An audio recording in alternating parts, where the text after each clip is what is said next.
Hello guys, मैं शेखर कुमार और आपका स्वागत है वाईफाई केमिस्ट्री अड्डा पे। तो आज हम लोग लेक्चर नंबर 2 में some basic concept of chemistry का लेक्चर नंबर 2 में पढ़ने वाले हैं ऑर्गेनिक केमिस्ट्री के बारे में। तो मैंने लेक्चर नंबर 1 में ऑर्गेनिक केमिस्ट्री के कुछ हिंट्स दे चुका था।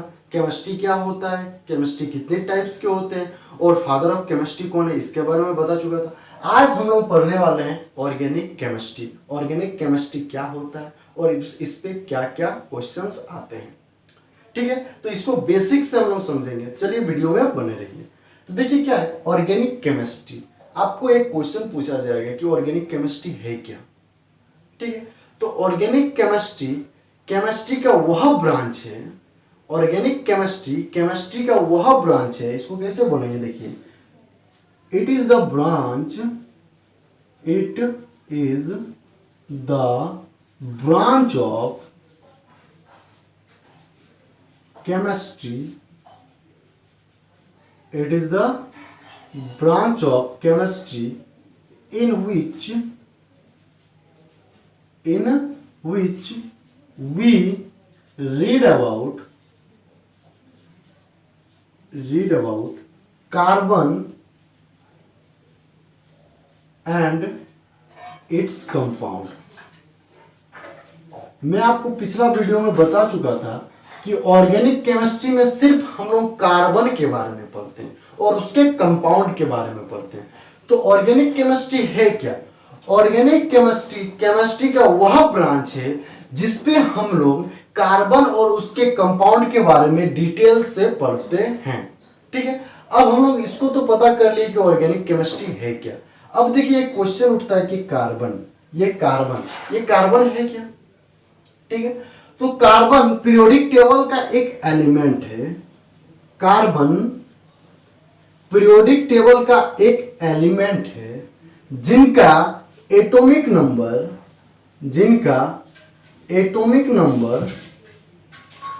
6 होता है।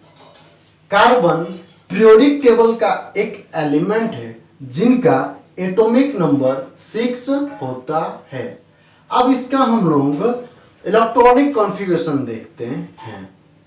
तो हम लोग इस लेक्चर में पढ़ने वाले हैं छोटे छोटे टाइप्स, छोटे कॉमन नोमेनक्लेचर, ठीक है।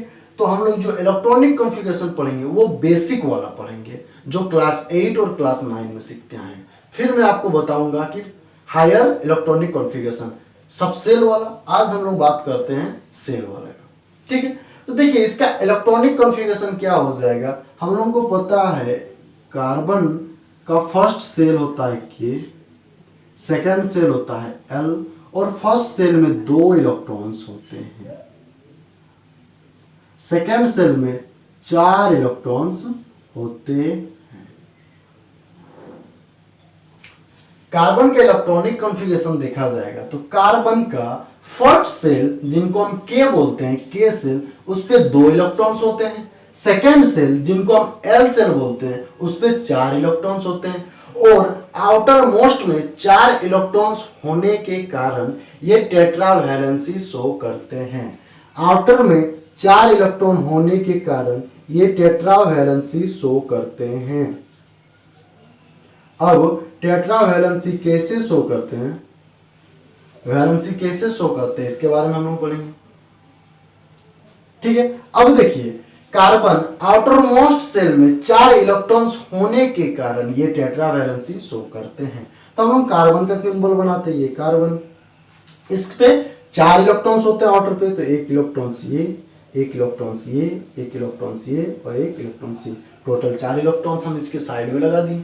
राउंडिंग कर रहे हैं, हमको पता होता है कि इलेक्ट्रॉन्स राउंडिंग करते हैं इलिप्टिकल पाथ में, ठीक है। अब देखिए ये कार्बन इनके चारों ओर घूमते हैं। कार्बन, ये जो कार्बन है उनका इलेक्ट्रॉन्स चारों ओर घूमते हैं। तब इनको हम लोग टेट्रावैलेंसी क्यों बोलते हैं? क्योंकि इनका जो इलेक्ट्रॉन्स है बॉन्ड बनाने में काम आता है।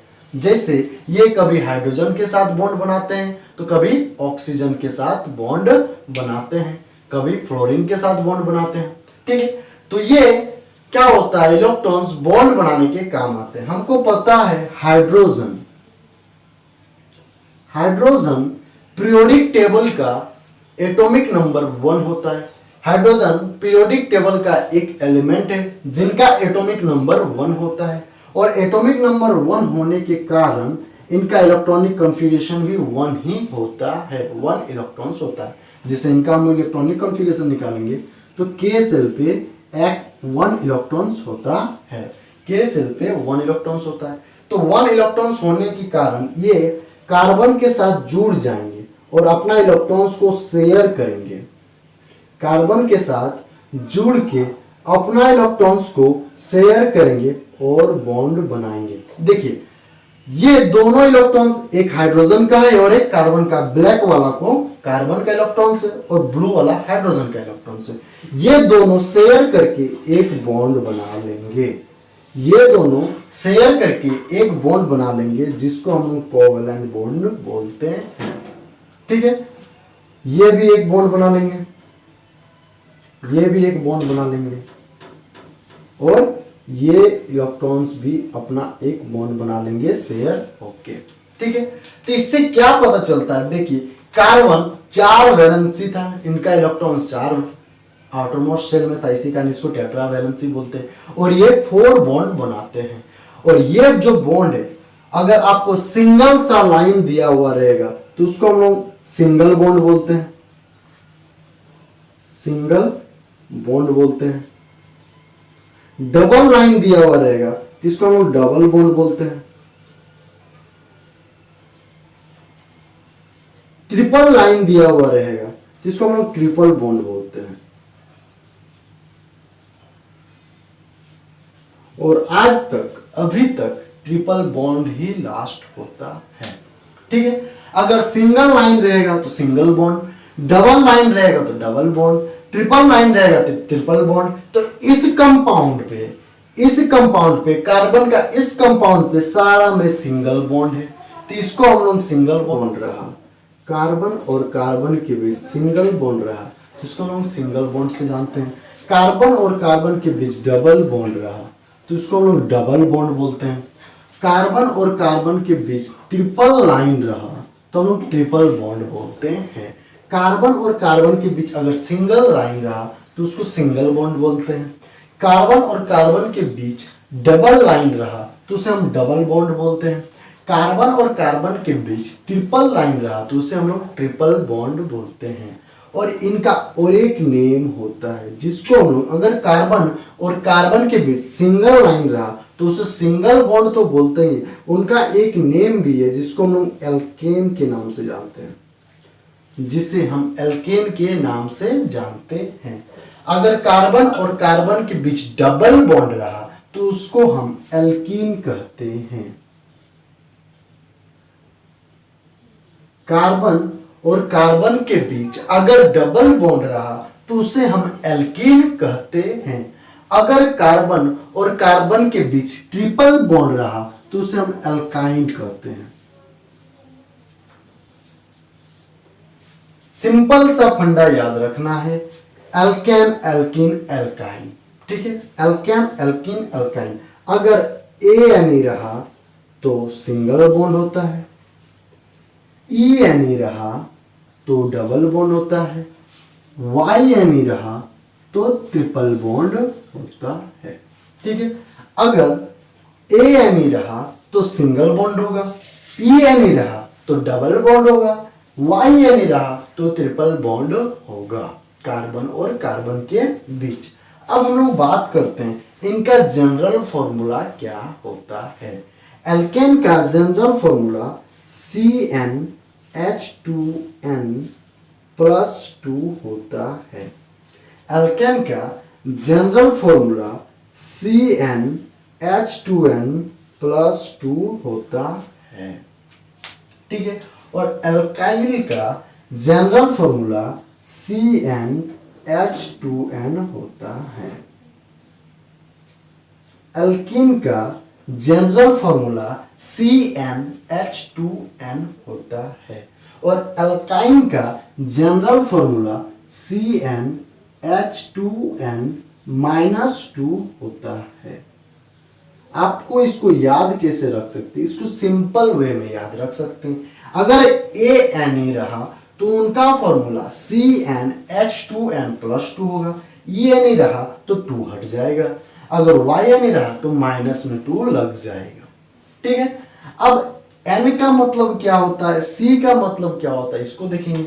C का मतलब कार्बन होता है और N का मतलब होता है नंबर ऑफ कार्बन।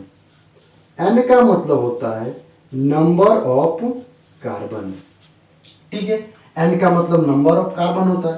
तो इफ नंबर ऑफ कार्बन 1 रहा तो फॉर्मूला क्या बनेगा, देखिए अगर नंबर ऑफ कार्बन 1 रहा तो लिखिए C1H2, N की जगह 1 देंगे, 2 × 1 + 2 इक्वल टू क्या हो जाएगा, इसका नेम C1H2 × 1 2 और यहाँ +2 तो क्या हो जाएगा H4। इसको हम सिंपल वे में CH4 भी बोल सकते हैं। कार्बन में अगर 1 रहा तो उसको C से भी डिनोट कर देंगे, C से भी लिख देंगे, 1 नहीं लिखने से भी चलता है। ठीक है, तो कार्बन के पास अगर 1 बॉन्ड बनाते हैं, सिंगल बॉन्ड बनाते हैं तो एल्केन कहते हैं। उनका जनरल फॉर्मूला CnH2n+2 होता है। अगर नंबर ऑफ कार्बन 1 रहा तो C1H2 × N की जगह 1 डालते हैं +2 तो क्या हो जाएगा CH4 हो जाएगा। ठीक है, और number of carbon, if number of carbon 2 रहा तो क्या हो जाएगा, देखिए इफ नंबर ऑफ कार्बन 2 रहा तो C2H2 × 2 +2 हो जाएगा। जहां N ये है, N ये है, N की जगह 2 बिठाएं तो क्या हो जाएगा C2H2 × 2 4 + 2 6। ठीक है, इनका फॉर्मूला C2H6 हो जाएगा, इसका फॉर्मूला CH4 हो जाएगा। अगर एल्कीन में कार्बन और कार्बन डबल बॉन्ड बनाएगा तभी एल्कीन का फॉर्म होगा। ठीक है, तो एल्कीन का जनरल फॉर्मूला CnH2n होता है, जहां N का मतलब नंबर ऑफ कार्बन होता है। इफ नंबर ऑफ कार्बन 2 रहा तो इसका क्या फॉर्मूला बनेगा, देखिए अगर नंबर ऑफ कार्बन 2 रहा तो N के प्लस में हम 2 पुट करेंगे तो Cn की जगह C2H2 और N की जगह 2। इसको जब ऐड करेंगे C2 और इनको मल्टीप्लाई करेंगे तो CH4 हो जाएगा। इसका फॉर्मूला C2H4 होगा। सिंपल सा फंडा याद रखना है। अगर ENE रहा तो वो डबल बॉन्ड होता है और उसको हम एल्कीन बोलते हैं और एल्कीन का जनरल फॉर्मूला CnH2n होता है। अगर N का मतलब नंबर ऑफ कार्बन होता है। इफ नंबर ऑफ कार्बन आपको दिया हुआ रहेगा और फॉर्मूला निकालने के लिए बोला जाए तो हम फॉर्मूला निकाल सकते हैं। वो कैसे निकाल सकते हैं कि N के जगह नंबर ऑफ कार्बन को पुट कर देंगे और फॉर्मूला निकाल लेंगे। तो Cn का मतलब N अगर नंबर 2 है तो क्या हो जाएगा, कार्बन का नंबर 2 दिया हुआ है तो C2H2 N के जगह फिर 2 डालेंगे तो टोटल फॉर्मूला बन के आएगा C2H4। ठीक है, अब ट्रिपल बॉन्ड का बात करते हैं हम लोग, जिनको हम YNE से जानते हैं, एल्काइन से जानते हैं।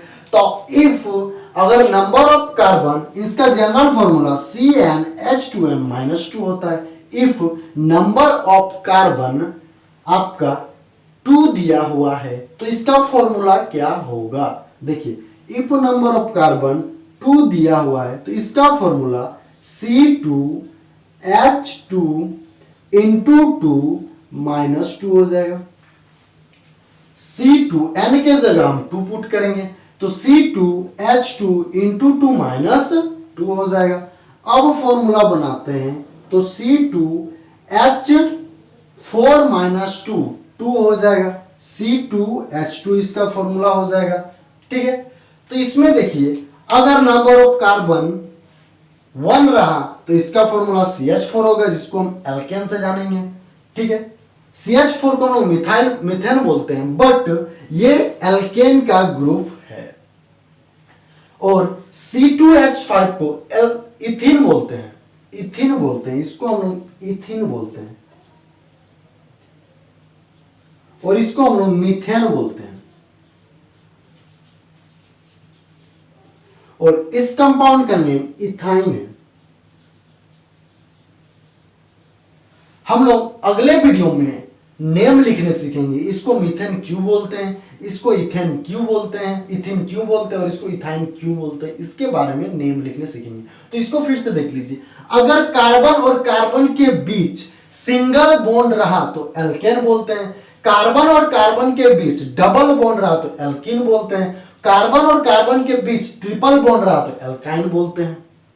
ठीक है। और इनका जनरल फॉर्मूला क्या होता है, CnH2n+2 होता है। एल्केन का जनरल फॉर्मूला CnH2n+2 होता है। एल्कीन का जनरल फॉर्मूला CnH2n होता है। और एल्काइन का जनरल फॉर्मूला CnH2n-2 होता है, जहां n का मतलब ही होता है नंबर ऑफ कार्बन।